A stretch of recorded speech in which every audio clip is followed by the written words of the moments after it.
So I would also say, in terms of what's the difference of processes are, in a sense, an abstraction of what we really do. It's a way how we communicate sequence of practices.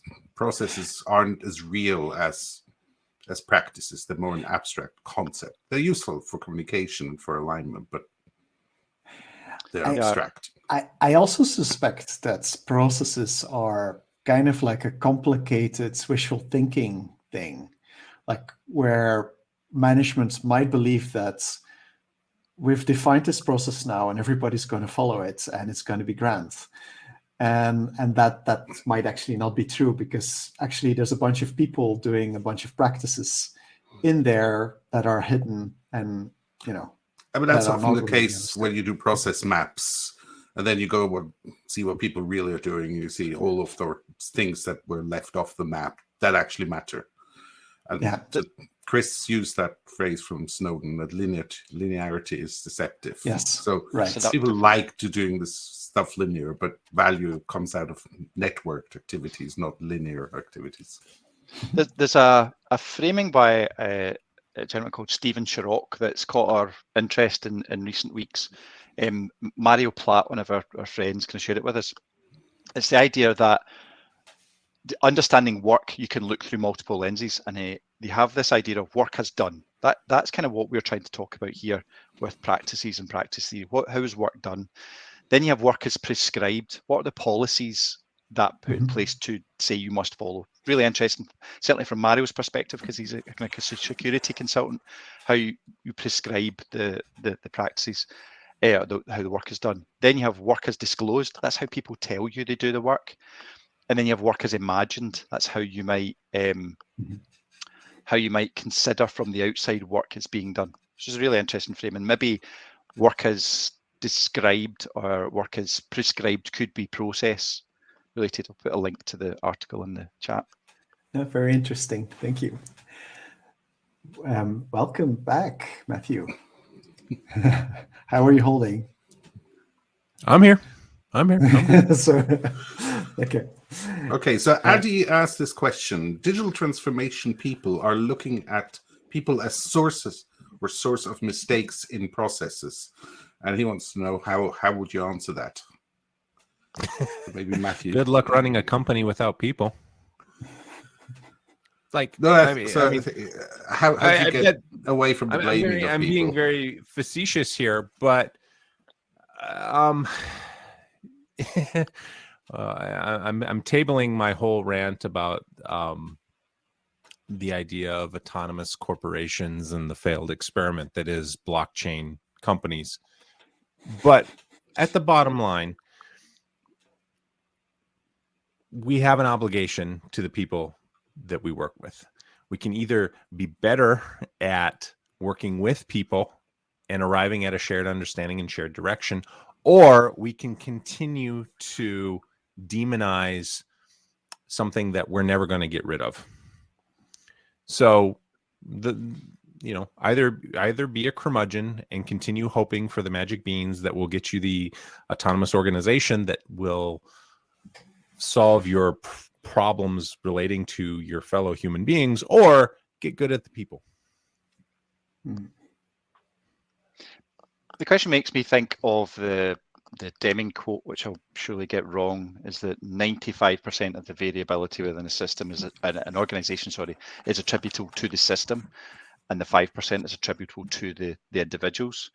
And that, we spend so much time on as you say, the blaming and the pointing, and you must be better, you must perform better, as opposed to considering the organizations as whole systems. And that is, and Matthew talked about a lot about empowering people, creating that vision for them, creating that purpose for them, so that they're doing meaningful work. It's kind of popped ahead. It's actually the lack of constraints that's the problem, not the people.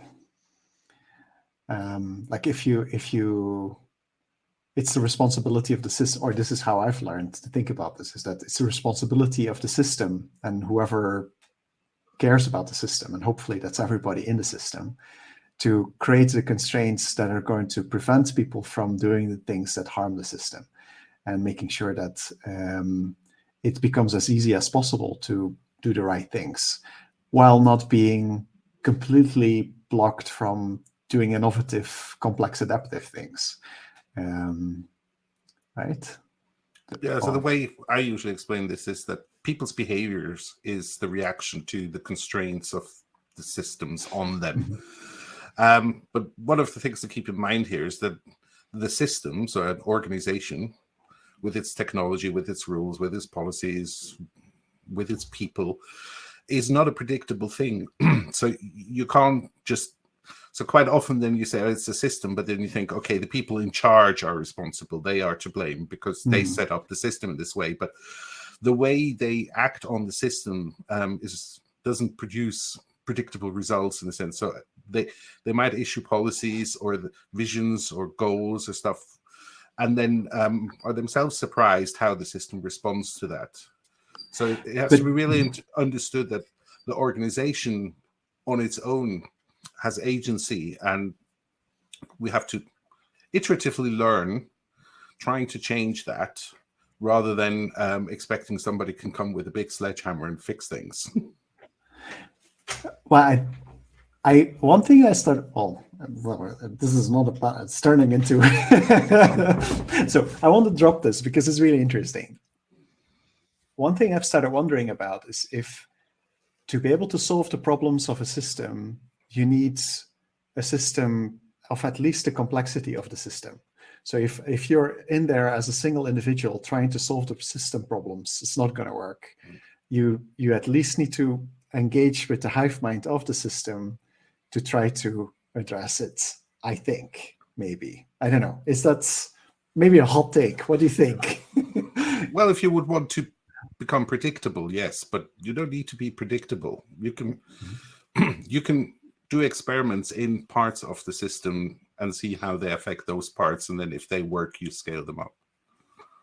Okay, thank you. You don't need the whole hive mind because you can't actually enroll that either. Thanks. We have a question from Lara.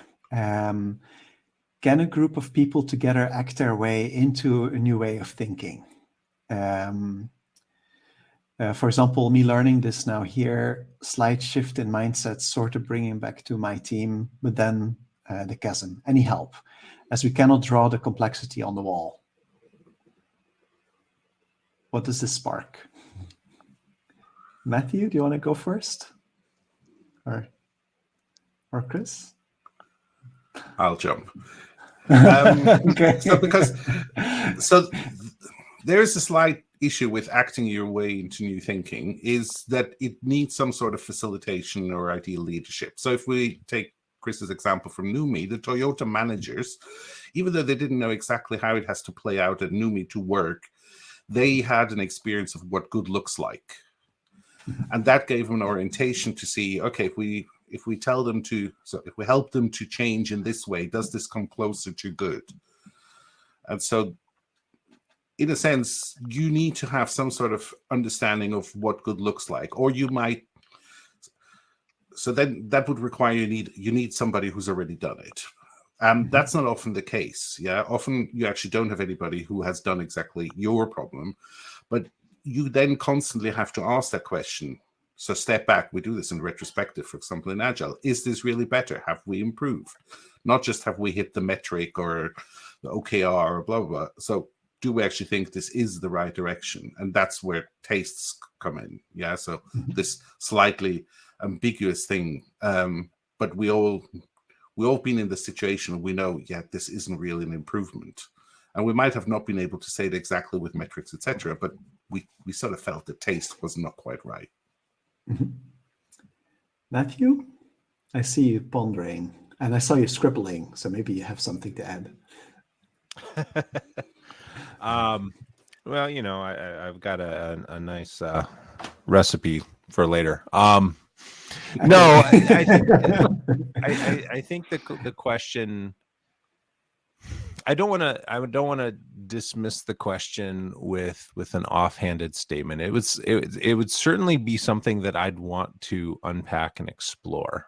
I think certainly when I talk about performing experiments and shrinking the change, acting in a new way certainly can be one of those experiments that is undergone. Like, rather than following the process and practice that we traditionally do, let's try going a different route and acting a different way, and see how we feel at the end of the journey. If we have any quantifiable metrics, how do they compare to what we did before? And are we better or are we worse? I think that is possible, because as participants in that experiment, we know how we feel. We know how it compares. We know how maybe this isn't such a bad thing. Maybe I don't mind as much that we're trying this in an alternative way. I think it is possible. I get the feeling, however, that there's maybe a bit more behind that question.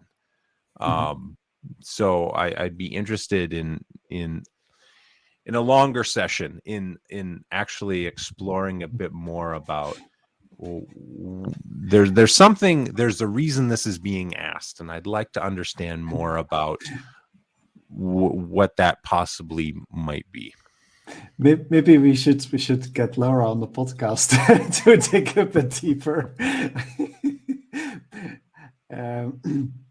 My perspective, I put it forward as a example of a way in which change can come about.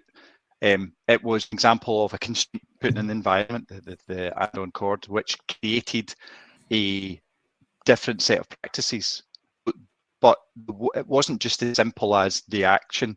There was so many things put around about it, quality being the meanings behind the practices that we were trying to introduce, and the material thing of the cord, and people being encouraged to pull the cord. So I think it's not there isn't a, it's not the pyramid, the Shine and the John Shook pyramid that spaces on culture, then has values, and then has sort of artifacts or actions. It's not. I don't think it's necessarily you go up it or down it. There is some dynamic sort of interaction with those ways of thinking about work and the ways of acting and the constraints that are around about you. They all kind of interplay to give you that change. There is no, I don't think, one way or other that has to happen. I have a question, but Marc, you had something prepared. Do you want to go? No, go ahead. You both are working in very different contexts. Matthew, you primarily work in the US-based context, where there's I think a very different corporate culture than what I'm sure Chris is working in. Do you think this is affecting because you came with different stories? No, or different perspectives, slightly different perspectives. Do you think this is part of that perception of what works and what doesn't work in complex systems? Do I think working in the US has impacted the stories brought here? Maybe. I would attribute it more to less about the geographical region and more about where we're coming from as practitioners. Like, putting this together, I'm thinking about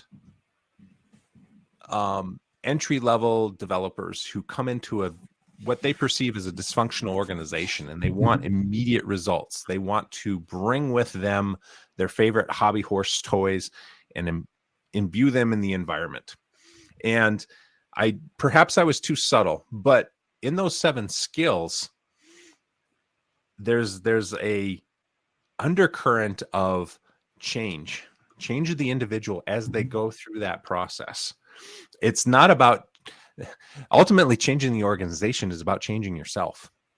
So that journey that you undertake is about discovery and about your own personal thing. I get the impression that some of these larger topics that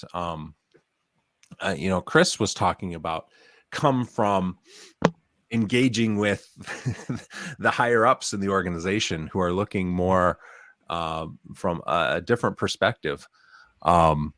I would guess that that's probably more about where the storytelling is coming from. But I defer to Chris as far as what you might think is going on there. So I guess for me, my context is for the last few years, at least, my coaching work has been done within Scottish public sector and government agencies. One of which is over 400 years old. So transformation and change in an organisation that old is really, really difficult.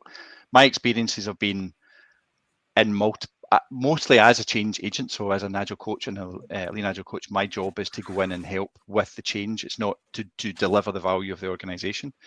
And I think, however, though, I think one of the underlying things for me is that things change, like the change we're talking about here isn't something that you just make happen magically. It's something that takes time and takes patience, because as Matthew's saying, people have to go, or you're asking people to go on a journey to change how they act and change how they think, and then see how those different actions and those different thoughts and ways of thinking about the world they work in trigger other change. So it's, for me, there's I just to quickly interrupt, I'm very quick to point out these skills can be learned. That doesn't make them easy.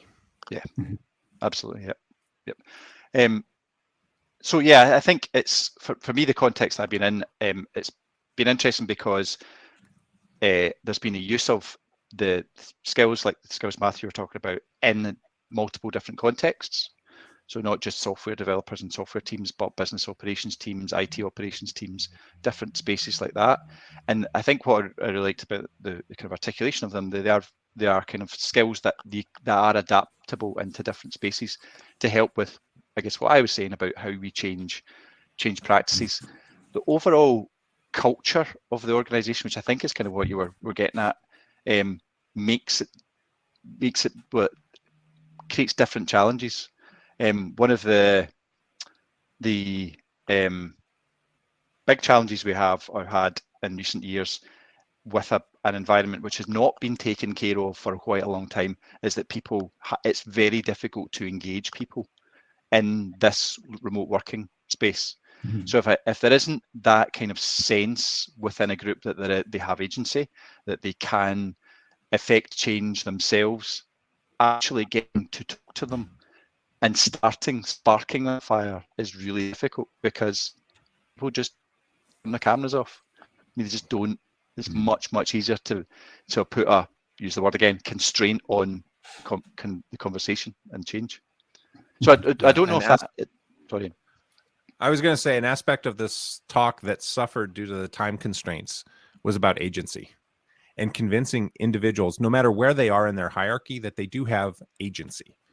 The tools they have at their disposal might change, but assuming that because you don't have the right title, or you don't look a certain way, or that you haven't been with the company long enough, that somehow you are forbidden from going on this change journey, from implementing and engaging with the complex system, is something that we need to be talking about more, because right now, I think, at least to some degree, we have an epidemic of people who leave companies. Some of that is absolutely their right, and they're doing it for the right reasons. Other people, when you start looking at their resume and you're seeing them hopping jobs every 8 to 16 months, and they're doing the same thing again and again and again and again and again. And what's happening when you engage with some of these folks is, well, the culture wasn't there, so I left. And it's like, okay, well, did you try and engage? What was the results of your conversations? Well, they didn't do any of that. They expect that to be on a plate, served up to them at the very beginning. And I think that's unfortunate. They didn't believe they had any agency, and their only recourse was to then subsequently flip to the next company. And that's working for them right now, but it's extremely problematic for going to an even larger system, for us as a culture, for the sustained improvement and the accrual of knowledge, when in the entire repository is just shifting sand. It's very hard to build on that. Matthew, you have a hard stop in 12 minutes, or when do you have a I hard don't have a stop? hard stop. I'm just tired. Okay. I've got a family that I gotta go feed. Yeah. I'm the last standing in the house. So at some point I do need to call a timeout here. So. There's a lot of more interesting questions, but we'll have to pick them up another time. Thank you very much.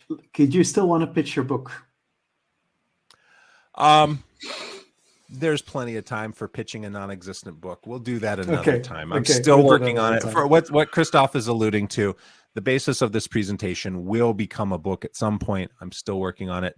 Opportunities like this, where I get questions and I get feedback, are incredibly beneficial to helping refine the offering and making sure that it's useful to folks. So I'm extremely flattered that people are interested in that. And Kristof, you're willing to talk about it.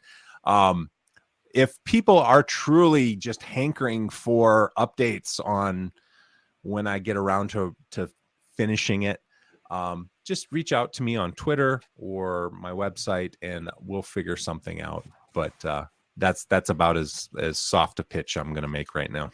Okay. Chris, do you have anything to pitch? I wish I had the time to write a book. I would love to write a book to pitch. I really would. No, I don't think I have anything to pitch. But thank you very much for the time and for the platform to sort of share the ideas. It's been a real pleasure. Thank you, both of you, for doing the huge investment of making this talk. I know that I can see how much work both of you have spent building this. And it's not a lot of places, it's hard to talk about complexity. So, and I know both of you are talking it normally in a very oblique way. So having this forum where it's all about the complexity and then having to adapt to that, I know how much work that is. Thank you very much for that. Thank you.